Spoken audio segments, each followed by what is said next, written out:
Hello, I'm Phil Campbell. I'm Karen Lyon at PCM Creative. And this week, this show is... What is it? Web native? Web native. Awesome. And it's how text applications are taking over the native chat platforms on mobile phones. Okay, do you mean data using rather than SMS? Is that what you mean? No, it's the news title of the article that attracted me was "Chat App Messaging Takes Over SMS Texts." Yes, it is. Then. Informer said 19 million messages were sent per day on chat apps in 2012, compared to 17.6 billion on SMS texts. Wow, so it's taken over. I'd be interested to know companies like Sendex who do text messaging for businesses. Yeah. If that's going to impact their business. Because the shift is likely to have a big impact on mobile operators for whom texts have been a key revenue source. Some operators were already seeing a decline in their messaging revenues. Well, you will do. I mean, you're shifting the messaging from... it's moving... Well, it's all data, but like the data provisioning of... You sending that message through either your cellular service as data, or you're sending it through a Wi-Fi through somebody's coffee shop or Starbucks or whatever, and you're sending messages as data rather than individual messages that come out of your bill. Because it used to be that you had 200 messages and it was on your bill. Now everybody's switching to WhatsApp because they don't want to go over their messaging and get charged for it. Is there that danger in some of this? I mean, you get thousands and thousands of 3,000. You do now. I mean, it's ridiculous. You do now, but that's the thing that annoys me, is that they do this thing where, you know, they say, "I will give you 3,000 texts," like you're getting a lot of something, when most people don't use them there. Well, as I say, whenever I've been offered new mobiles, it's always been loads of minutes talk and loads of text messages. And I'm like, well, I use neither. I want data. Yeah. You know, you're going to attract me with data, not with thousands and thousands of messages a minute. It was the big shock for me with 4G networks. I don't know if they've changed now and sort of I got more competitive on the prices, but I would love to have a 4G SIM. But I just cannot afford the data cost right now. I mean, it's just crazy prices. And yet I have tested 4G in Chicago on my iPhone 5 because it's unlocked, and it was stupidly quick for mobile.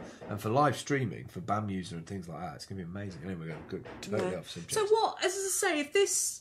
Because text messaging, I mean, it's in the phone. I mean, I remember the first phone that I had... They've always been able to text message, and quite early people go, well, what's the point of text messaging on my phone? I can just phone them. And then it did take over. I think it came from a younger generation, sort of those sort of just short dropping messages. Notes and short messages. But it's in the phone. It's built in with an app. I mean, WhatsApp, for example. Yeah. You've got to have friended people, so you're back on this. You need to have had a reciprocal connection before you can text message. Well, it kind of gets your numbers out of your phone book, doesn't it? Yeah. So if you've got them in your phone book, chances are it'll find them in your phone book. I guess in a way this comes down to the whole BBM key codes, because BBM codes are much shorter than mobile phone numbers, aren't they? Right.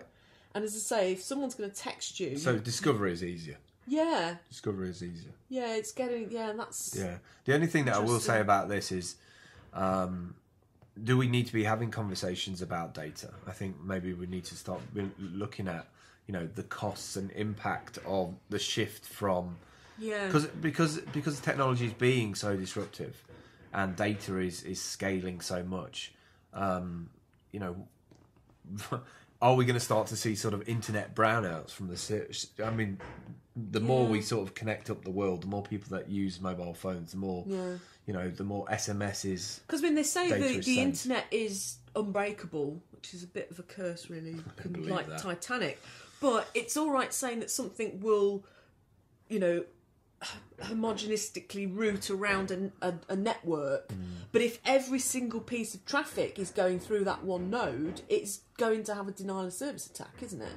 Well, no, not necessarily. I mean, there's systems in place that sort of reroute things in real time, but you will have sort of stress points, pressure points around the globe where mainly to do with latency, which will sort of make it'll slow down.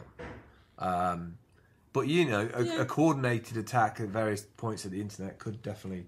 So that shift in uses of technology and people who have made a living on certain bits of technology, which are going to move on and change, and things. It's going to change some businesses. Yep. So that's it for this week. It for Web Native this week. Catch up with you soon. Bye.